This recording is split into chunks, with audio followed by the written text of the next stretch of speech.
Hey guys, welcome to the Lead with Vision podcast with Vision Arizona Church Planting here in Arizona. I have got one of my favorite church planters, a guy named Matt Rose, here with us today. Matt planted in a city south from where our church is, up in Surprise. They're in Buckeye, Arizona, but particular neighborhood, slightly inland from what you would typically consider Buckeye. Yeah. I'll let him kind of digress on that. But Yeah. Matt has planted Orbit Church. They are a successful, thriving, I think you guys have 2 services right now, an incredible worship team. And so I'm just excited to have you on. How many years have you guys been since launch? Yeah, we launched in February of 2024, so just over a year and a half. Year and a half. It's been fun. So he is in the trenches still. Yeah. Ready to go. Still going. Well, cool, man. Why don't we dive in? Tell us a little bit about the story of Orbit, your call to plant. Where were you? And then what did that look like? Yeah, well, it starts a long time ago, but I'm not going to tell the whole story. I'll keep it short. So long story short, I was in Iceland on a vacation while I was a campus pastor at a church. And there was just a little discontent within my spirit. And when I went there to Iceland, where you go to get good vision, it's very pretty, very green. I felt like the Lord gave me the vision for the church that we would lead one day. Now, I didn't know we would plant, but I got the vision. And that's where the name comes from. The vision is really, we're called to equip saints for the work of the ministry. God's people to do what he's called them to do. And I said, man, I want to help people do that. Get to the place where regardless of whether the preacher or the pastor gets hit by a bus, I want them to be good in their faith. I want to equip them to do what God called them to do, not just listen to the preacher every single week. So good. I had to cut myself for a second. I was about to say something way different. But anyways, yeah, like that's the vision we got. And then pretty shortly after that, God arranged certain situations to where it became clear, again, long story short, that we were called to go to Arizona and start a church with this group, Vision Arizona. And we went to Buckeye, Arizona. There are a lot of reasons for that, but I always wanted to be in a large city that was filled with unchurched people. And I wanted that large city to be growing in some form or fashion. So Phoenix is a fast-growing city. Yeah. And within Phoenix, there are several suburbs that are growing rapidly. Buckeye and Goodyear are in the southwest valley of Phoenix, and they are growing rapidly. I think when I looked at it in 2022, they were both on the top 10 fastest-growing cities in the country. And so I'd had someone at Vision Arizona actually said, you can throw a dart in the West Valley of Phoenix and probably plant a successful church. 100%. So we flew out to Phoenix, looked around, and liked Buckeye. It's probably because I'm from the South. Like Arkansas was where I grew up. And so Buckeye, I saw plenty of people with cowboy boots, and there were farms everywhere. So I said, if I can go to the West, I feel like Buckeye would accept me most readily. Yeah. So we landed in Buckeye. Buckeye's large. It's the largest city. Largest mass geographically in Arizona. And so I think there's a lot of opportunity. They're building houses everywhere. It is crazy what's happening out there. So that's where we landed. And we planted Orbit Church last year. Super if it fun. Helps as a skateboarder, this is what the skate shop that started in Buckeye is called. Cowtown. Cowtown. Do you know that? Yeah, I did. I don't skateboard. You can tell. It's actually a really great, skateboard shop. But yeah, it's Cowtown because half of Buckeye used to all be farmland, and it still smells that way if you go over there. But even that's becoming residential. I agree with you. You could throw a dart in a Buckeye alone. Yeah. And there's plenty of people, plenty of space. A lot of people who don't know Jesus. A lot of people from California move over here because they can't afford housing. It's cheaper here. And buy in Buckeye. Yeah. Terra Vallis is going in like you were talking about. Yeah. California people can very quickly tell where I'm from. They always notice the accent. So I'm still working on it. Yeah. I am in recovery from I wish I had an accent. Arkansas accent. So talk to me about pre-launch phase. Like, what was that like for you? What was that journey? And what advice would you give to somebody who's thinking about, there may be people watching right now who don't even know there's a pre-launch phase. So maybe explore that with me. Yeah. Pre-launch phase is the year or 6 months or however long before you actually publicly launch the church. That looks different for different churches. For me, it was like the most enjoyable season of my life. I'd been a pastor since I was 23, so I'd never missed a Sunday really, except on vacation. And so going through this pre-launch phase, I got to check out different churches, got to do all that stuff, and I had a lot of freedom and flexibility. Now we had to raise funds to get that freedom and flexibility, and that was amazing too. It was an amazing season, but also one of the hardest in my life. It was even hard for me and my wife, and we have a great marriage, but you're learning things about yourself while you're trying to gather people and just garner a following out here in a place you've never lived before. So we took probably about a year building a team. We moved out in February of 2023, launched the next year. So we came out here, didn't know anybody, brought about 12 people with us. Oh, you brought 12 people? Yeah, 12 people. I didn't even realize that. Yeah, they were That's duds solid. for sure. But we loved them to death. But here's the beauty of that, right? Like God can do anything. Yeah. We say at the church, we're moving from duds to studs, right? Is because I look at people who came out, they were out of college. They didn't know what they were doing. Yeah. But they came out They here. were crazy enough to move. And they're crazy enough to move. And when you're crazy enough to follow God's calling, he can do so much with you. If you're teachable, faithful, he'll make you fruitful. And so one of the things that I love to see is one girl, she came out, she was barely in church. I was leading a college ministry in Joplin, Missouri. You've been there. I've been to Joplin. Yeah, you were in college there for a little bit. Like a semester, right? yeah. Yeah, gotcha. So I was in Joplin, Missouri, and she came in, and she hadn't been in church, and she joined this college ministry and then started to get to know who Jesus was, trusted in Jesus, got baptized, and then calls me up one day and said, I feel like I'm called to come out to be a part of this church. Come on. And I said, okay. I didn't know what that was going to produce at all. Well, she moves out here, tells me, hey, I want to join the worship team. And I'm like, I haven't ever heard you sing. Why don't you put in an audition? And I'm sitting here thinking, no, this is going to be terrible. Yeah. I don't want to have to let her down. She's going to move back. We're not going to be able to launch the church. Anyway, apparently. I love that that's the apparently singing in the shower works for some people. Yeah. And now she's one of our top worship leaders, still here, serious? Still thriving. It's go. Crazy to see what God will do if you're obedient. So anyways, moved out here with 12 people, tried to build a team, didn't know what in the world I was doing, had Vision Arizona to help me. I always say you have different networks when you start a church. You got to know this in the pre-launch phase. Build your networks. There's an illustration everybody uses that you're like a NASCAR and you're just trying to decide who's going to be on the front hood. Yeah, but good. Everyone wants to support church planting because we're all called to make disciples and like go out into the world and help people know who Jesus is, right? So I had plenty of networks, and some of them are encouraging, but they'll also kick you in the butt. Yeah. And this one, Vision Arizona, was so helpful at kicking me in the butt. When you feel sorry for yourself, as you will, you need people around you who will push you forward and remind you of your calling. And so that was all pre-launch here. I come from a family that gets depressed pretty easily. Okay. And so I found myself during that season, and I wouldn't call it depression. I just said I'm having a bad day. Yeah. And I would have that periodically. It's like, hey, not as many people showed up at the event as I wanted to. Or I had this conversation with this person, really believed that they were going to come be a part of the team. And they said, no, this isn't our thing. Let me go hobble down to the church that's already established down the street. Yeah. And you get really discouraged. Having a crew around you who's been through it, say, yeah, I know what it feels like. Get back up. Be resilient and do what God called you to do, because God's going to surround you with the right people. Anyways, so that was all pre-launch here. Learned so much. And if you're thinking about planning a church, you got to know this. It's the most amazing thing you'll ever do. It's also one of the hardest things you'll ever do. That's good. And I think that tension is beautiful in itself, because you learn through the difficult and you experience pure joy in those cool seasons. So that's my thought on it. Yeah. I really, I appreciate what you're sharing right now, because this is the raw and real stuff that I think a lot of people who are hopeful to plant a church have no idea what it's really like.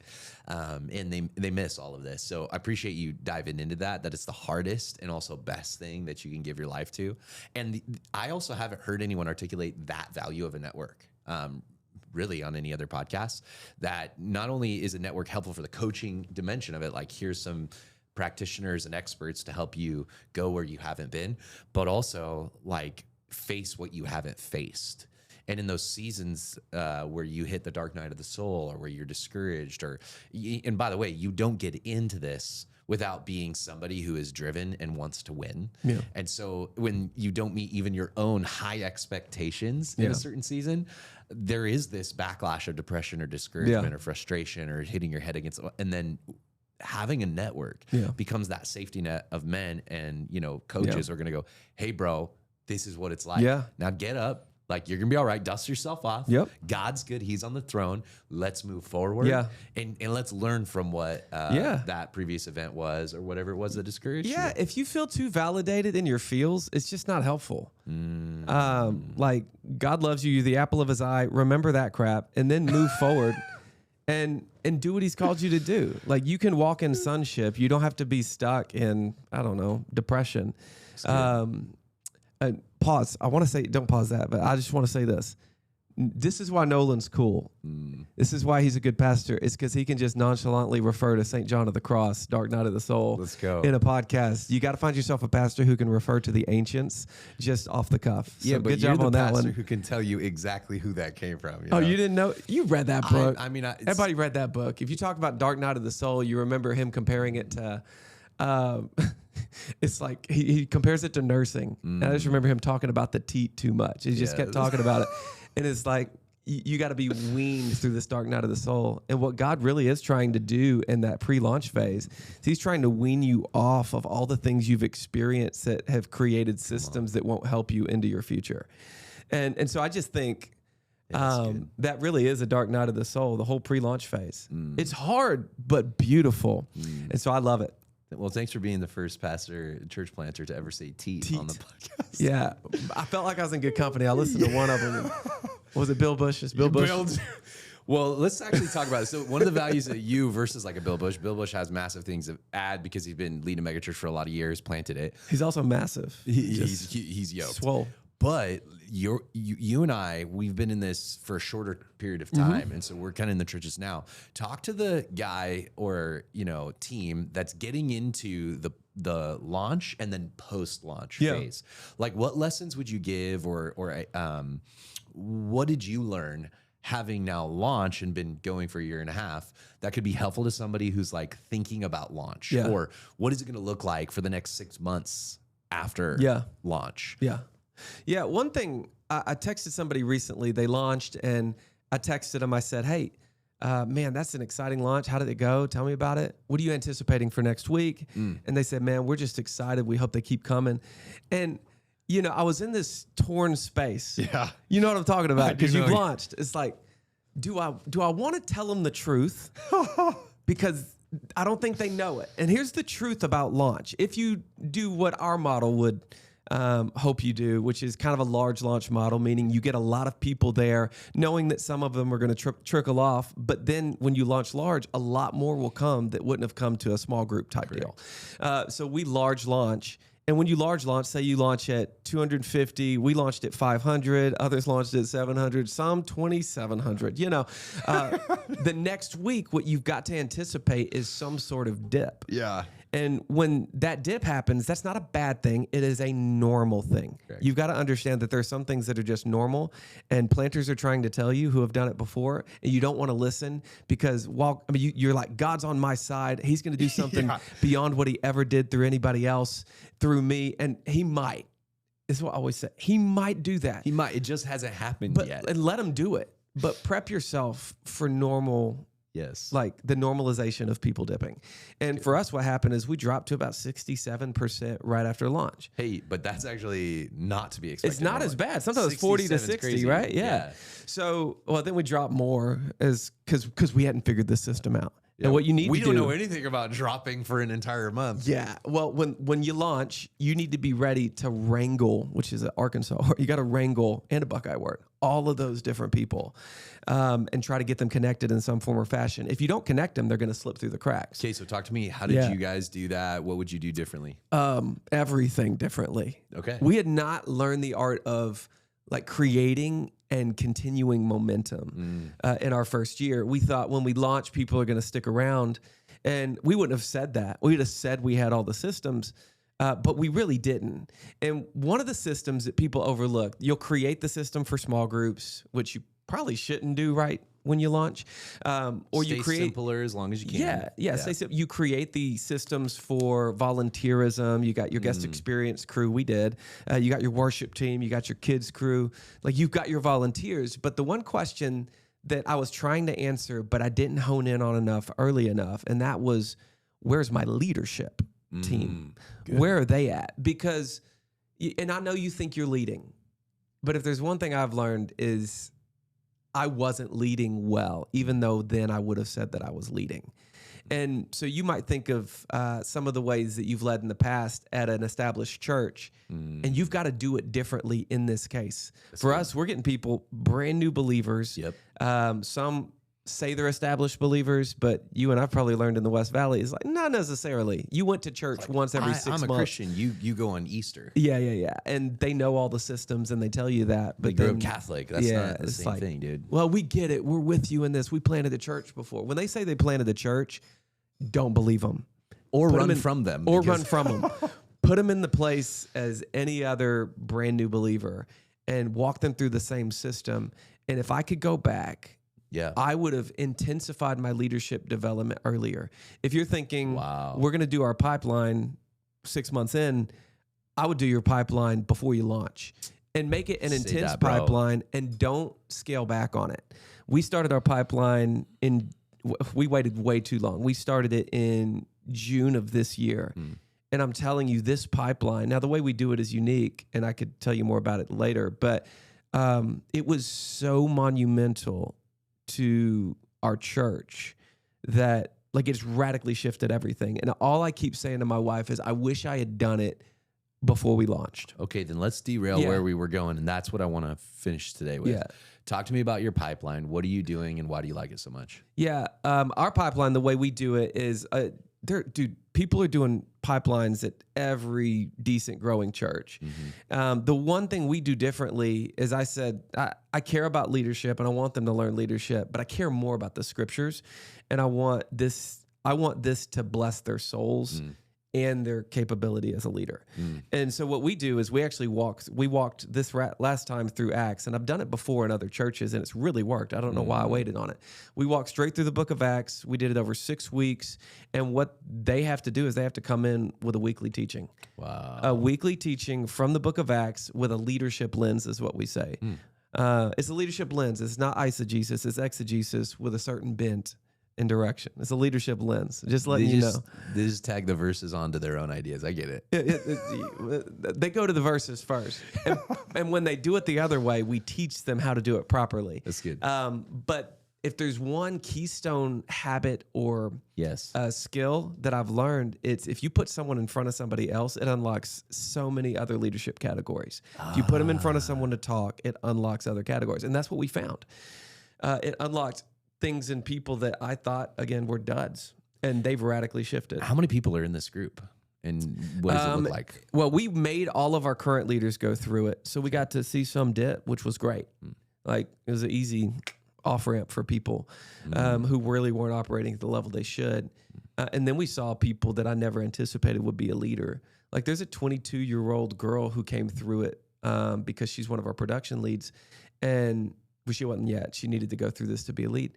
And that girl like exegeted scripture in a way that I hadn't seen a 22-year-old do it in a while, unless they were in seminary. And when seminarians do it, I don't want to listen half the time. So I'm discovering the gold that God has already placed in our midst through this leadership pipeline. How long are they in this? I'm sifting and I'm shaping in the same process. That was a 6-week one. Okay. What we're doing now is we're doing 3 Saturdays through the fall. We'll do 3 Saturdays through the spring.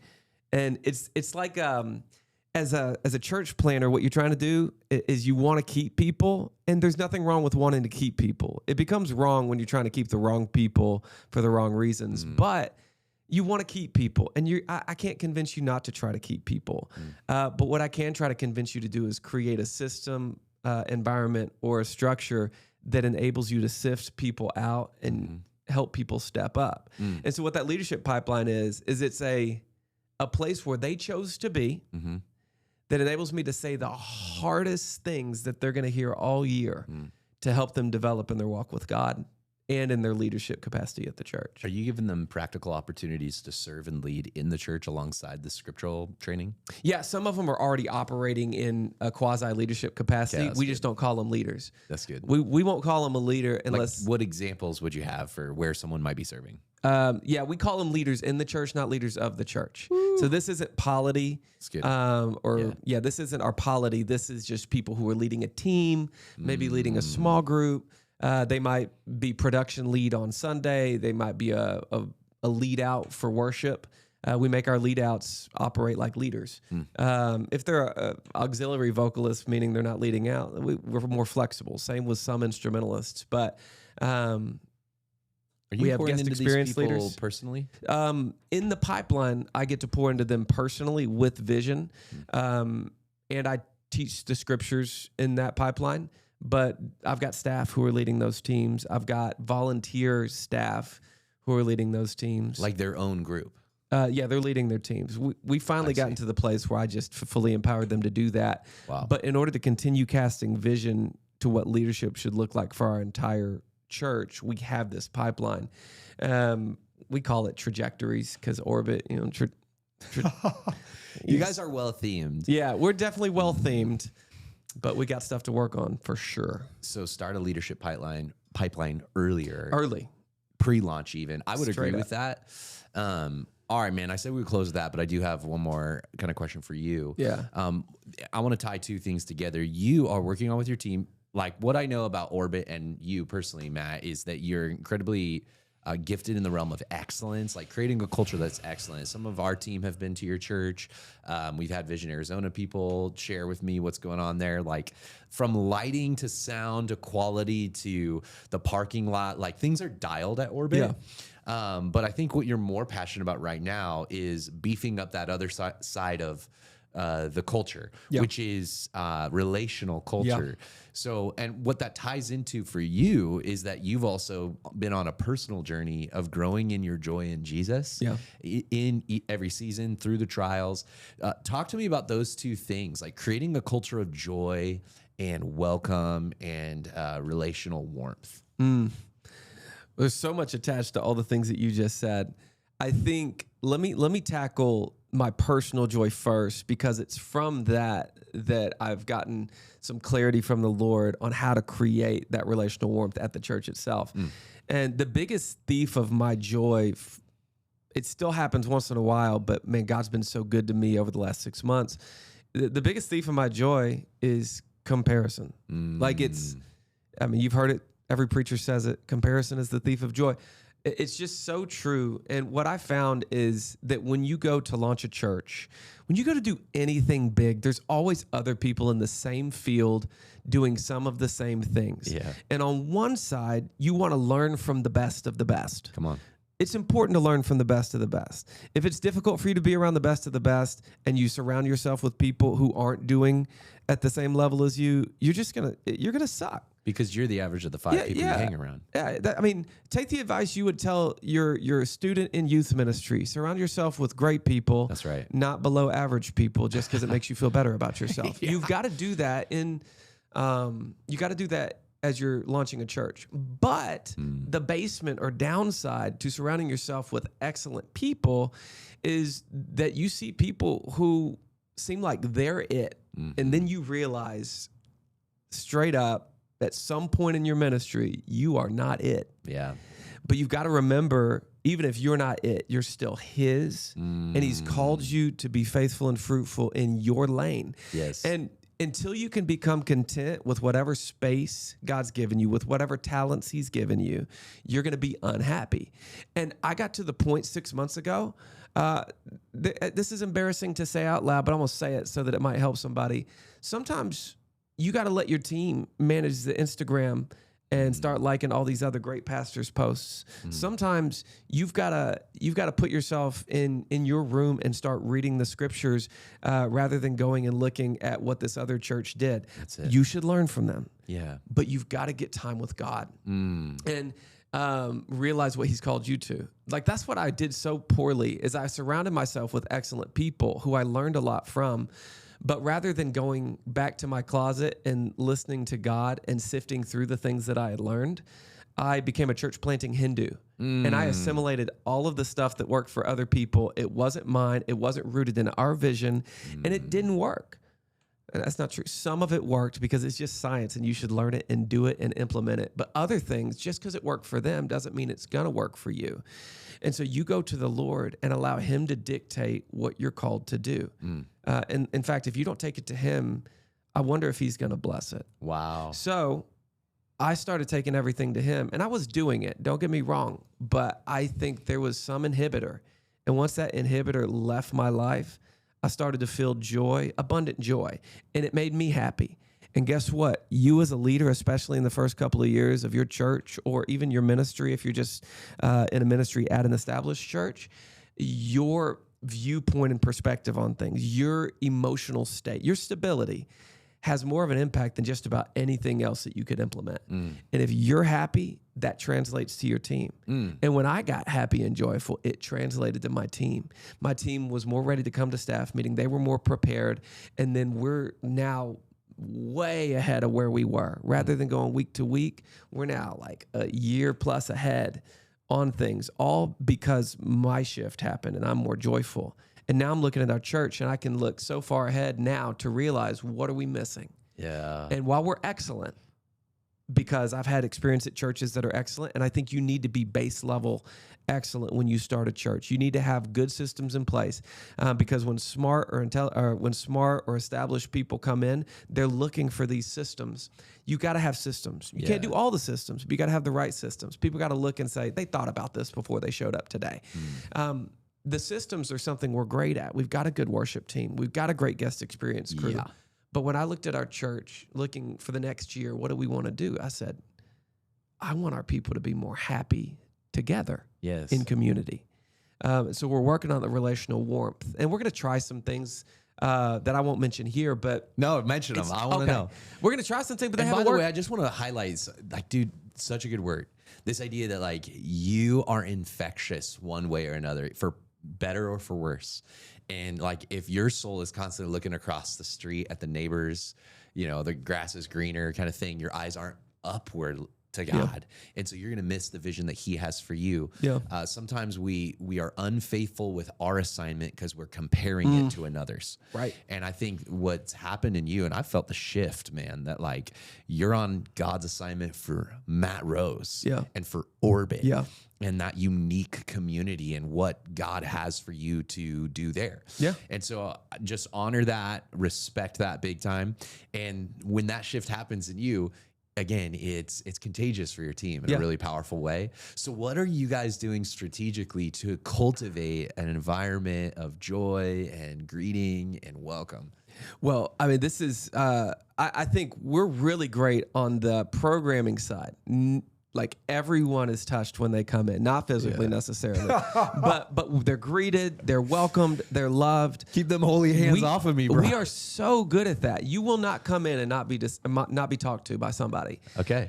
But just because you're talked to, that doesn't mean you were invited to lunch. Wow. That doesn't mean you built a strong friendship. And so what we're trying to do is take that relationship that is surface level, still rooted in Christ Jesus. Yes.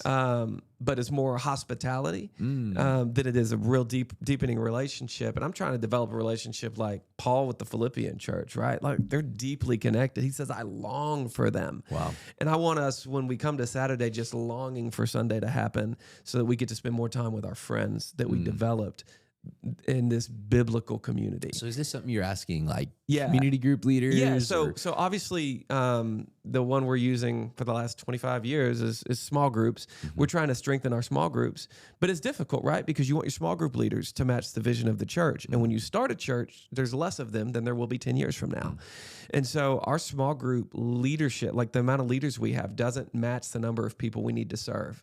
So we're asking the question, how do we serve more people? And we're set up teardown, and we formed a great culture of hard work. But when you're working hard, that doesn't necessarily open up the conversation to dive deep. And so we're trying to figure out, how do we dive deep? And one thing we're trying to do is what other churches do is they have a space available for families just to hang out. And so we're we're going to call it, I don't know, Sunday picnics or something like that. We've got a space at our school. One thing I'll say, wherever you land, if you start a church, you're going to have things that another planter won't have at their building. And you're not going to have things that they have at theirs. Yes. But when you focus on the things that you have at yours, similar to what we're talking about relationally, in your relationship with God, you find it. And we realize we have a whole gated playground with a soccer court and a basketball play to your strengths, man. And so it's like, why can't we hang out for another couple of hours afterwards? Let's go. And the first thought from all the barrier builders is, well, we tear down, it's going to take forever. It's like, but who cares? Yeah. We're trying to build deepening relationships with people. So anyways, that's where we're trying to move from. We're going to be excellent, but we want that frame that we've built to be filled with something vibrant. And so that's kind of our thought process now. And we're super excited about it. But what are y'all doing to build community? Y'all do it so well. I think that's one of our strengths, but I'm learning from you right now, like playing to our strengths, like how can we utilize our courtyard? Yeah. How can we utilize like who we are? Like we're younger families, and how can you play into that? Like, early on we did park mornings and all that stuff. But so, man, I'm gleaning right now. Yeah. Incredible word there, to be flexible, and intentional about being who you are in the space that you're in with the community that you have, and finding what unique offerings that you guys have as a community. Brilliant, dude. Yeah. And I'll say one last thing, because I know listeners are always wondering, hey, where are they? Successful church isn't like tangible. Yes. And I'll just tell you, we launched at 500. We dipped in our worst season because we hadn't figured out a lot of these structures that you can learn from a great group like Vision Arizona or any other network that you connect with. We dropped down to probably 220. You grew the church and to then half. Yeah, we grew it to way less. And now we're finally at the point where we're starting to build these systems, our leadership's stronger. And so we're averaging closer to 400 now. So it's not big, it's not the huge church, and it's not the smallest church. This is just, we're increasing our health, doing what God called us to do.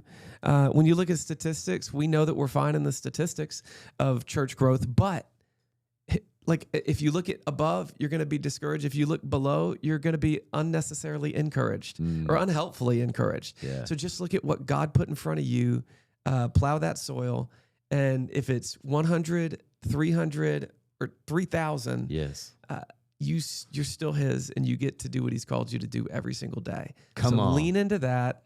And I don't know if that's helpful. That's super helpful, if Matt. you write a couple of those things down and remember it when you get butthurt about something, it'll be helpful at that point. You'll get that email, but be who God's called you to be. Good word, Matt. Yeah. Appreciate you, man. Thanks, man. Hey, Thanks for having me on. Where can someone follow you who wants to be part of the Orbit family? Yeah. It's just orbit.church on Instagram is the best place to do it. You can go to orbitchurch.org. We post a lot. We got a good team. So just follow us there. Awesome, and man. you can always reach out to Nolan, and you can connect with us, follow Matt. Appreciate you guys. If this was helpful to you, subscribe, like, all the things, leave a comment, share what you took away, and we'll see you next time on Lead with Vision. Thanks, bro. Thank you, man. Woo! It's great.